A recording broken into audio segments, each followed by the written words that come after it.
Welcome back to Marion's World, everyone. I have a super project for you today. I made a pocket and I embroidered it, and it's a copy of the one that I wear normally with my divided skirts, this one here. I wanted to do an embroidered one, and so I'm showing you exactly how I did it and how you can make one too. That's if you want to wear a pocket. I love wearing mine. I'll see you later. I'm getting set up ready to make myself my new 18th century pocket. Now I've just drawn myself a bit of an idea of what I'm wanting to do with it. I want to embroider it with honeysuckle and I want to use my crewel balls. And for a pattern, I'm actually just taking a pattern off the pocket I've already got. So if you're new to my channel, you might not realise that I do wear divided waist 18th century style petticoats, but I wear them as skirts, and I have my pocket that I made, and it is marvellous. It carries so much stuff in it. I can put my phone, my wallet, my keys, anything, and it's all hidden underneath my skirt. And of course it's such a big pocket, it's better than anything you can get on a modern dress, I think. However, I did think that it would be really lovely to embroider a pocket, but then when I thought, I'll embroider a pocket, I'm going to hide it underneath my dress. Well, no, I'm not. I'm going to make a pocket that's going to be visible. So I have got here, and I've only just drawn it out so I can see it. I managed to find, still in my stash, this 36 count Irish linen. And this is actually left over from when I did a cross stitch picture of my children when they were still at junior school, which is quite a long time ago. It's going to be honeysuckle and possibly a ladybird and a bee and the moth that mostly visits the honeysuckle. I'm going to get set up, I think, in my hoop because I don't want to pull it at all. So I've chosen a couple of colours to get myself started, and I have a crewel needle, so it's got a larger thigh and a very sharp point, which is going to be great. And I've just gone over my cutting lines with a bit of a dotted line in pen just to make sure I don't go over them. So this is my central opening for my hand, and this here is just the edge of the pocket. And I'm going to start putting a stem in. So I've got these two are the DMC Eco Vita, and this is just a vintage, I think probably Penelope. And I'm going to start with them. It might make sense to start with the main flower at the bottom.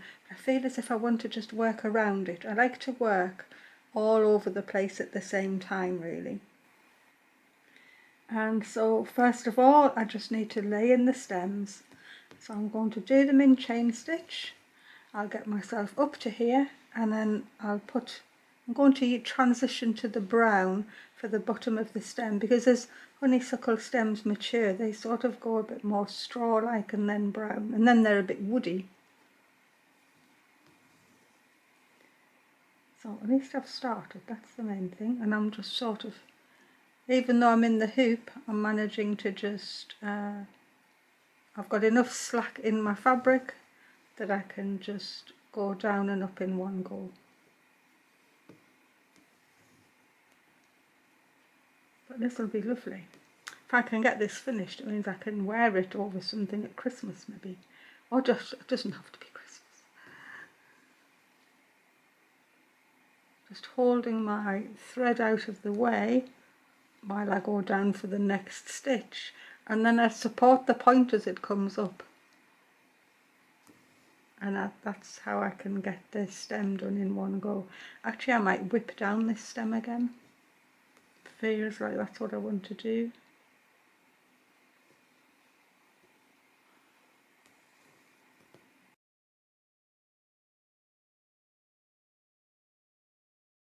Just have a little practice to see if I like this whipped or not.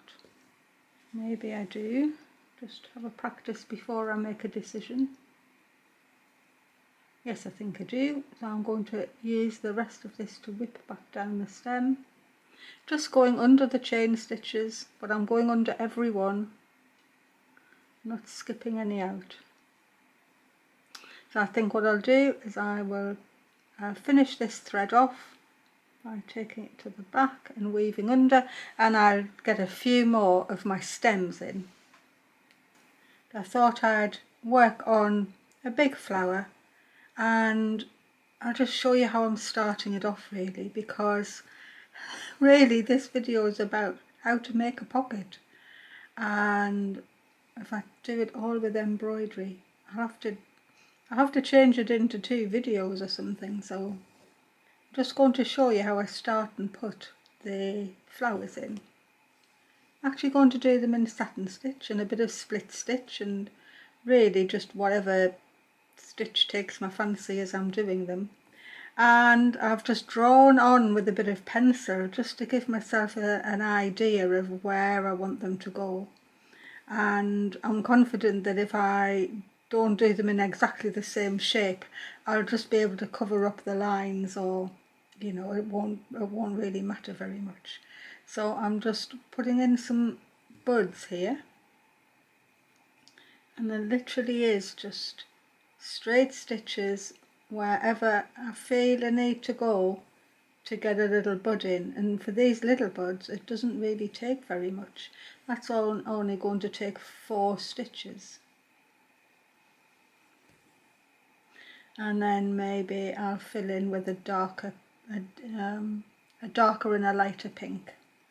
So I'm just going to come up and finish on the top of there to save turning my hoop round. Because once my needle's threaded, I sort of like to use it all up where I can. Otherwise I'm just adding to my tangle the whole time.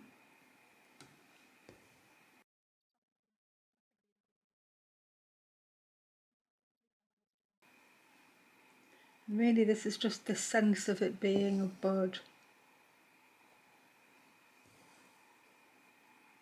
They tend to be dark when they're in the bud. They're such a gorgeous colour. I have about 4 in my garden, and the scent is the most at the end of the day. They actually get mainly pollinated by moths, and so I think I'm going to put a moth on here.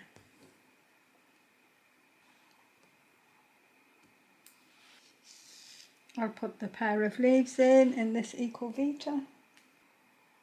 I'll just come up to do that bit of stem down there.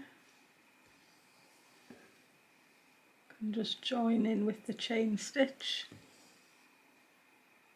like that. I can even whip that up a bit with this colour just to ease the colour in and transition it. It's always nice to do that sort of whipping, can transition colours nicely, so that can do that. And I'll go up to the top of here to start and make a leaf. And I think the easiest way is probably just a bit of leaf stitch. So I'm just going to come down slightly over the centre line, back up to the other side, and I'll crisscross each stitch at the bottom as I'm coming down the outside edge, so you get a bit of a woven middle.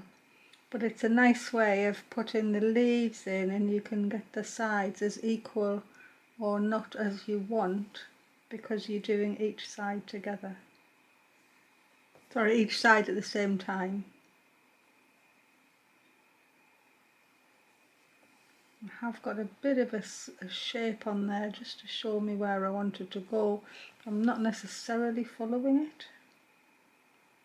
The little leaves that go up near the buds tend to be a bit more rounded than the leaves that come off the stems.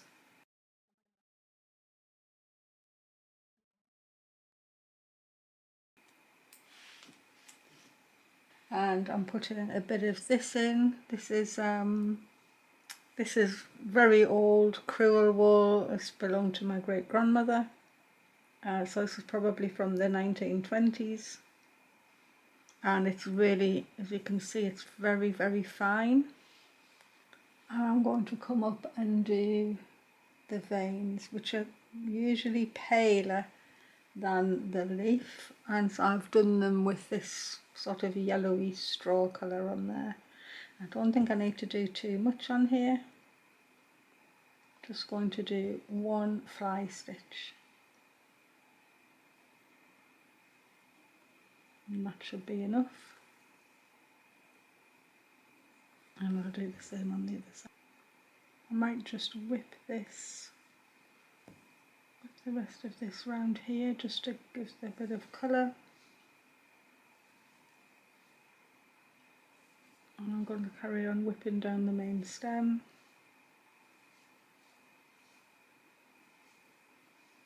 Just give some subtle difference. And right, so now I've got that little piece in. I've got another little piece coming here, but I'm going to get on and do some of this lovely flower. Take this pink, this is vintage Penelope, probably from the 70s, 60s, yeah, I was going to say 60s, but I think probably the 70s. And I am just going to satin stitch these in. I have to turn my work a little bit. I'm going to be working upside down from where you are, but that's because I'm a lefty. I've had to turn it right round. Okay, satin stitch. I'm just going to come down and try and be aware of the shape of a bud that I'm taking. I'm not putting the stitches in too close together because there's obviously a thickness to crewel wool that's really nice. It makes it quite a quick embroidery as well, but it's the texture that's lovely.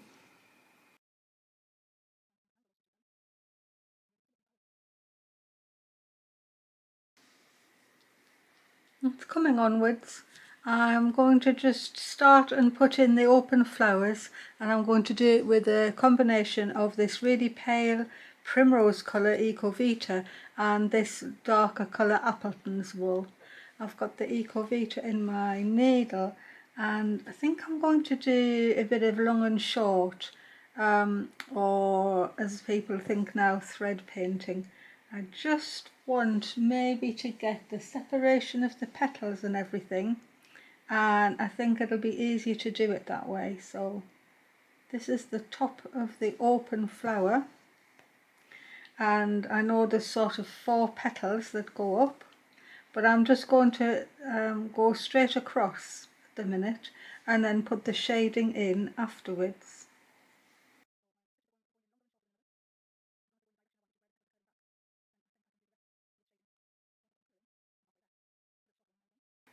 You don't have to be going long and short.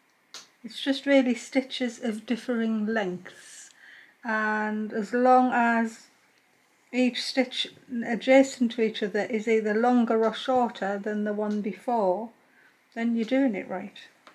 I'm going to come back up into there. I'll split the stitches that I'm going up into, and if I'm working down I split them again and just come down into there. And I'll carry on with this until I've got all of this pale yellow in, and then I can come back through with the shading. I actually changed my mind from the colour I was going to use, and I ended up using this really soft buttery yellow from the really vintage stuff because it's got really fine thread, and I've just gone through there and put the bottom petal on, and now I've changed to this vintage Penelope, which I've got in my needle, and I'm going to put some extra lines and a bit of shading on. And then once I've got this bit done, I'm just going to get on and do a lot more of the embroidery so that I've got a chance to show you how to put the pocket together and what it looks like at the end. I'm going to finish this flower off, and I'll show you the flower when it's finished, and then I'm going to complete the rest of the embroidery. Here's how my pocket is looking so far. I'm really pleased with how these 2 honeysuckles down here have been have come out, and I have just touched the pistils there with a little bit of my Inktense paint just to highlight them a bit, and it saved having to go in with just a very short piece of another colour of wool. So my next thing is to just finish off this embroidery so that I can get on with showing you how to make the pocket. I'm going to add another honeysuckle here. And then I'd like to get the little beasties in, because quite often these pockets were so finely embroidered. Quite often they were done in silks, they could be done in crewel wool, but sometimes they had birds and creatures added onto them. And so in the spirit of doing that, I'm going to put on a little bee, possibly a ladybird, but I'm not sure about that yet. But the main little creature I would like to put on is a moth. And if you've been on my channel before, you might know that I really love moths. I used to do moth trapping, and one of the best moths that go to honeysuckle, because they've got a long proboscis and they can get to the bottom of the honeysuckle to get to the nectar, is an elephant hawk moth, and they are bright pink. And so I think it'll be a lovely addition if I embroider a hawk moth on here. So I may put that somewhere up here. But I'm going to do my flowers first and then put the creatures in. And I may have some of that on film or not. It depends how I get on.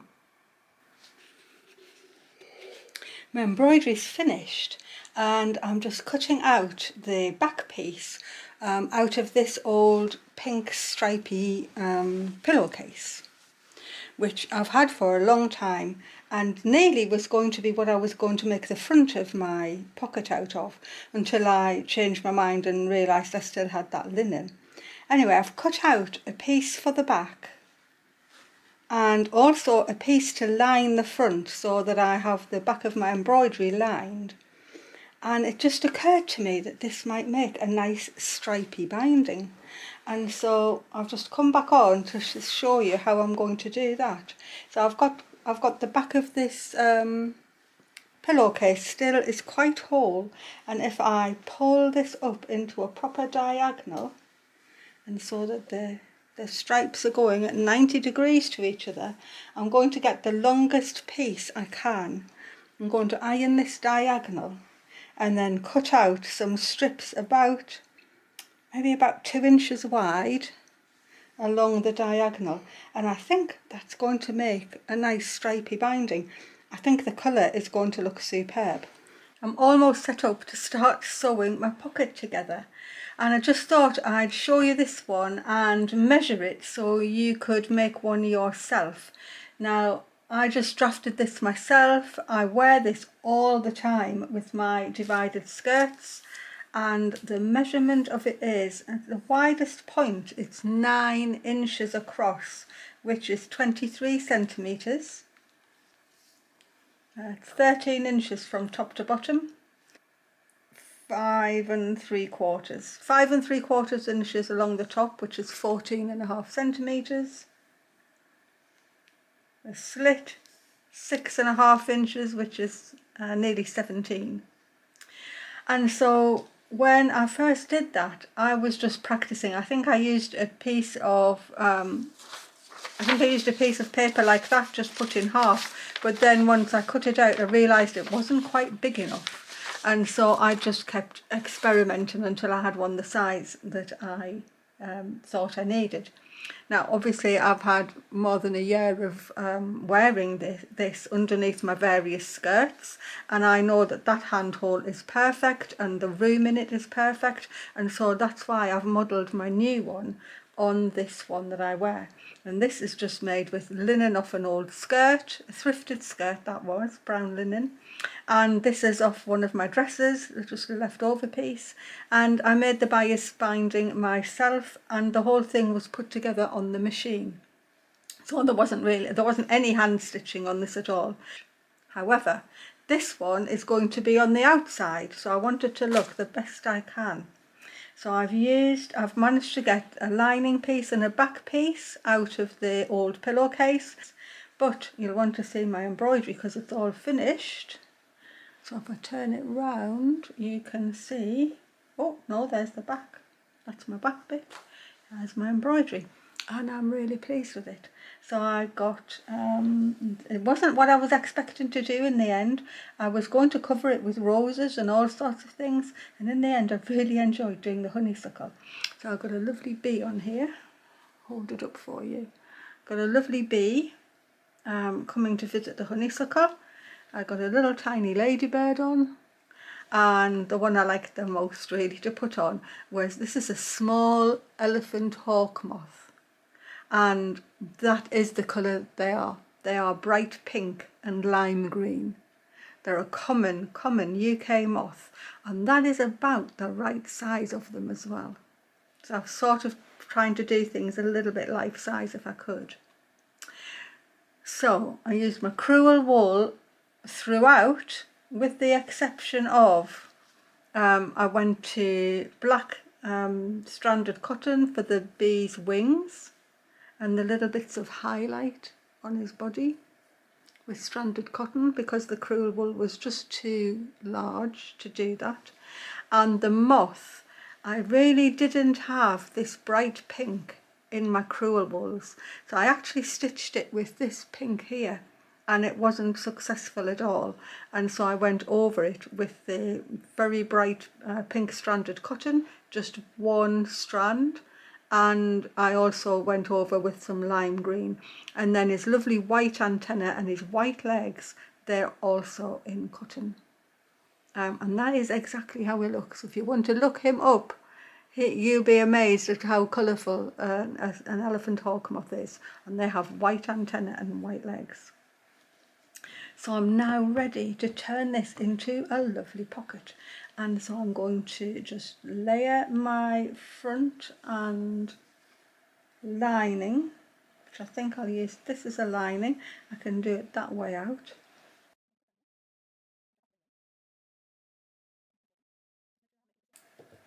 Right, I've cut the slit in both of them.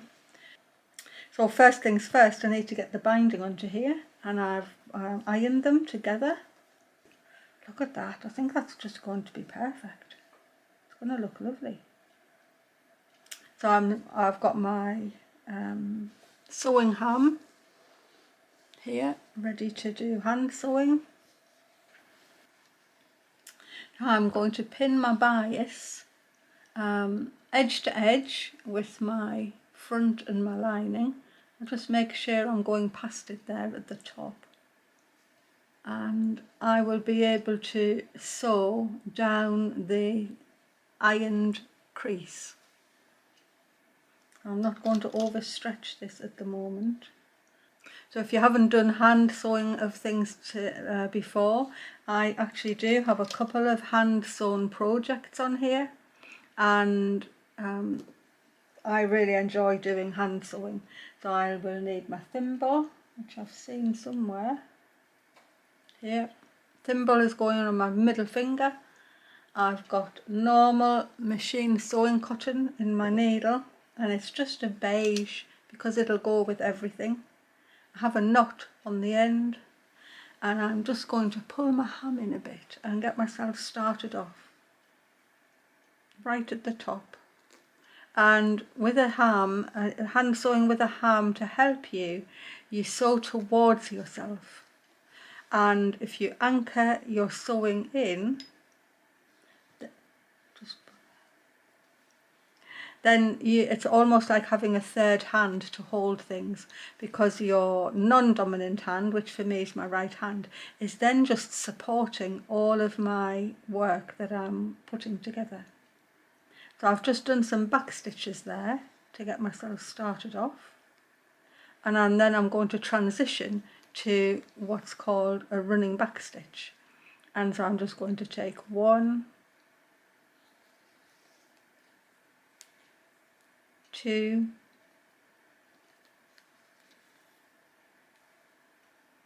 and then a back stitch, which then comes right the way forward. So that back stitch locks everything in, and then I can carry on with 1, 2 running stitches,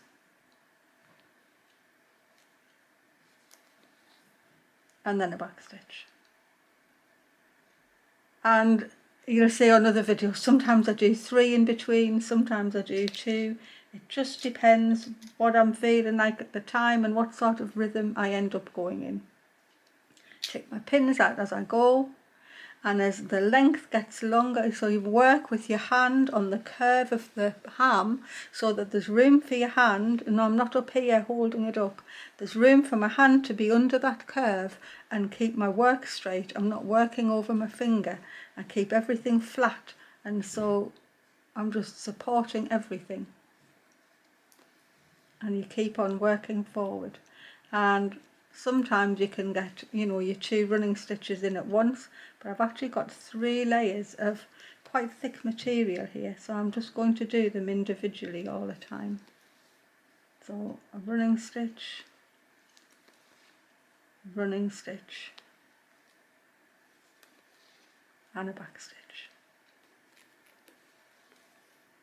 And as I get out from the ham, you can actually, it depends what I'm doing. Sometimes I run myself a long way forward before I move everything back, and I just move my chair back and keep going.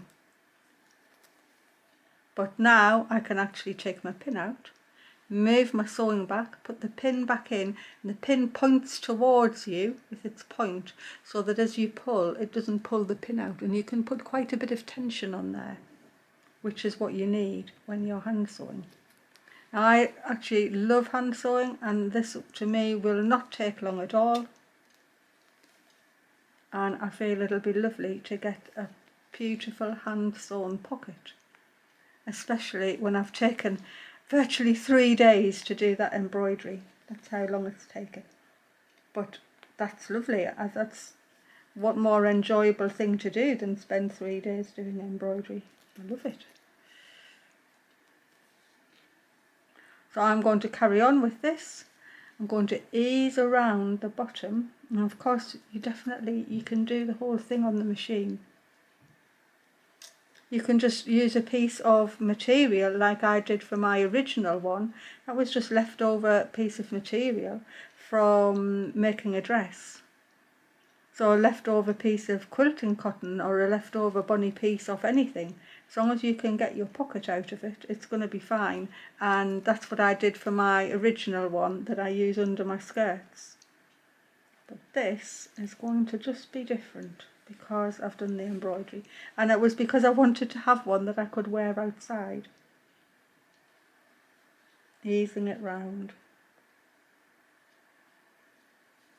Make sure I keep on my line on my bias binding, and then all of a sudden I'll be on the straight again. I've just cut back this seam just a little bit. I've only taken tiny bits off, but it's just to lessen the bulk as my bias goes around the corner. And so now I can turn it like that, and look at that lovely stripe. Oh, that's lovely. And I'm just going to slip stitch it onto the back.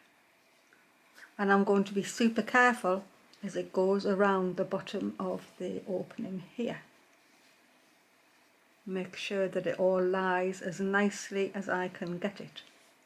So to do the slip stitching, I'm still going to be using my ham. I've got my thread still in my needle. I'm going to turn that over where I've already ironed it. I'm going to start at the top and just start in my hand like this until I have enough done that I can pin it back onto the ham. And then once I've got a little bit of length on, I can come back in with my big pin, pin it onto my ham like that, and then it's even easier because now I can just hold my binding still with that hand and do my hemming stitch with the other, and I'm sewing towards me all the time.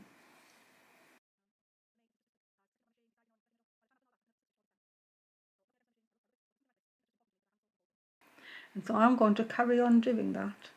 I'll ease in round the bottom and I'll fold it as I need to get around. But actually I'm just going to go and do that and then set up for the final sewing.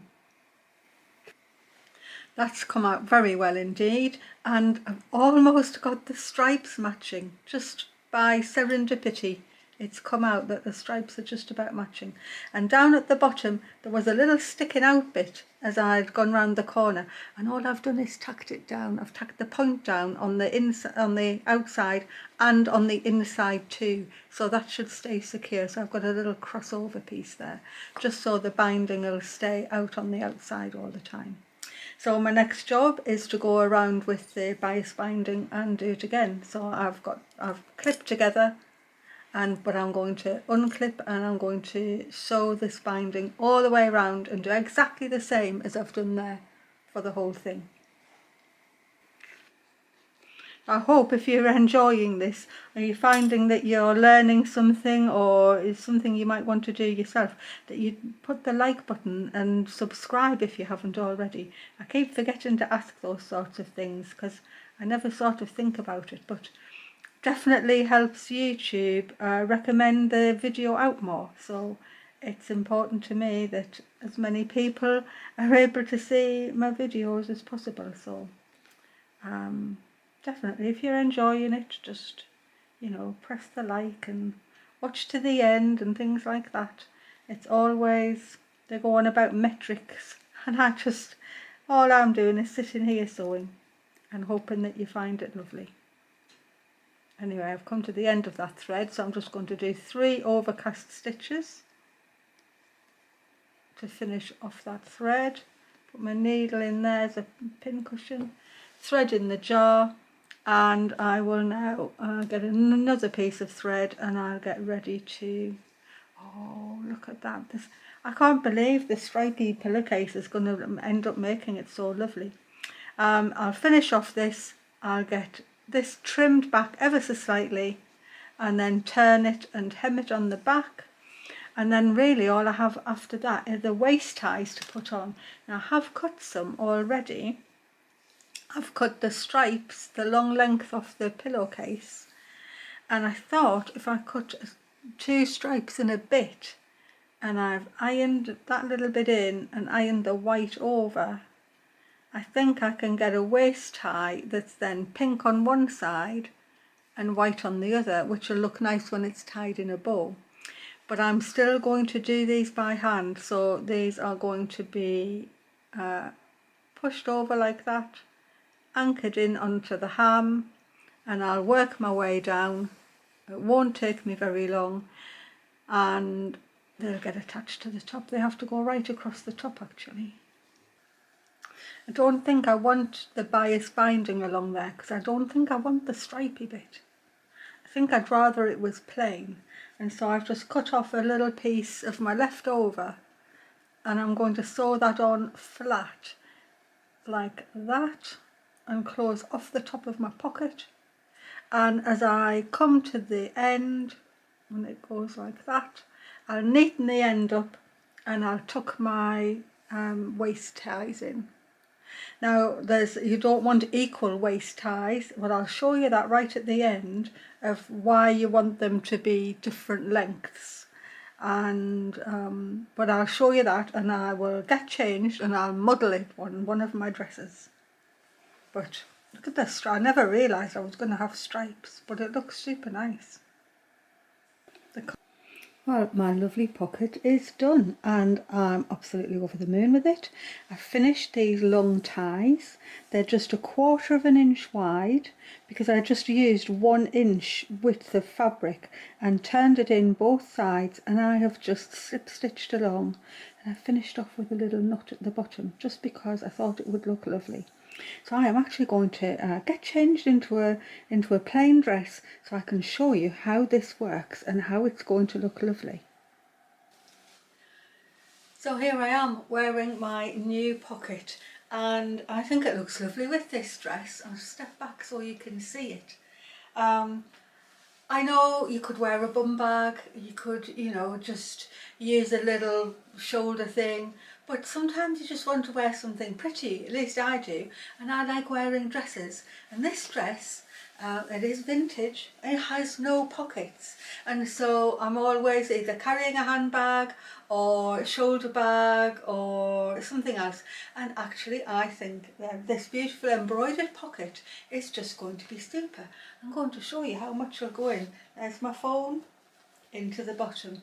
Here's my wallet, my purse, into the bottom. It just hangs there lovely, and I can put my keys in. I've even had little notebooks in before. It means that when I go out and about, I've just got that there and I'm not carrying anything, and I absolutely love the way this has turned out. My other pocket, just get it, this one here, I wear this under my divided waist skirts, which have a slit here, and when I wear it on my left side, because I'm left-handed, my hand goes through the slit in the skirt and straight into the pocket. So I knew the size of pocket that I needed for myself. If you're right-handed, you're going to wear it on your right side, and that determines how long you want to make your waist strings, because obviously you can make them the same size as long as they're long enough, because the waist string here only has to go a quarter of the way around your waist to get to the back, and this one has to go the rest of the way. So the string that's going right away across your front needs to go further. I have actually made these ones the same length, but you can see that there's one short one and one long one. So the short one is the one that's come right the way around from here. So you either make them the same and put up with that, or you alter the lengths to make the one that's going across your front longer. I'm on my tiptoes now. Look at that. That makes me so happy. If I take it off, I can show you it in all its glory, and I'm over the moon with how it's come out. In fact, I'm so over the moon that I have one more piece of linen already cut in the shape, because I thought I was going to do a linen back and a front, but I ended up using the stripy pillowcase for the back. So I think I might just make one more with a different design on, and I might just put that up in the shop for sale. I'll see. I've got lots of embroidery and lots of projects on the go, but the fact that I've already got a front cut out, I feel as if it would be really lovely to just make another one, and if I do, I'll list it in the shop. Well, it's quite a dark day here again in the UK, and that's why I've got all my lights on. I've got the light on and my embroidery light on, but just thought I'd do one more of saying I've loved this. I hope that you like it too. Normally I go and I put the design on my shop for free, and I'm not going to do it this time because I had a feeling that I maybe be able to post this as an actual pattern. So a pattern for the pocket itself and the embroidery, and if I get it together as a proper thing, I might put that up for sale, because I'm trying to come up with things that I can actually put in my shop that people can buy, which will help me. So I think I'm going to try my best, maybe over Christmas even, to get this together into a proper pattern with some photographs and directions and a pattern for the pocket as well as for the embroidery, and I'll put it in the shop as a paid for pattern. So I hope you think that's all right. Please let me know if that's something that you think you would like to have. But other than that, I've probably given you all the directions that you need to make the pocket anyway. It would just be as an extra thing that would be nice. And then there'd be the video as well to go along with. And maybe I'll do one. Who knows? Anyway, thank you so much for watching. I hope you've really enjoyed that. The history of pockets is very interesting, but I just got too involved with my embroidery to keep talking about it. And I know I skipped the embroidery a little bit, but my focus was on showing you how to make a pocket if you want to make one for yourself, either in pretty fabric that'll hide underneath a divided waist skirt, or like my one now, to make a beautiful one you can wear over jeans. I might get me wearing trousers because I don't wear them very often, but I've got a feeling that would look really nice over the top of a pair of jeans. So you never know, you might see me wearing it in another video. Thanks so much everyone, thanks for all your support. I hope you've pressed the like button, I hope you've pressed subscribe if you're not already subscribed. It's nearly coming to the Advent diary and I think I am doing it, but that means that other videos will probably be suspended.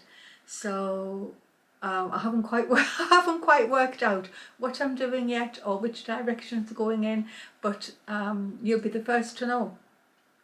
So I think there's nothing left for me to say, but thank you very much, and I'll see you next time you pop along, see me in my sewing room, see what other nonsense I'm getting up to. Thanks so much. Bye everyone, you're all stars.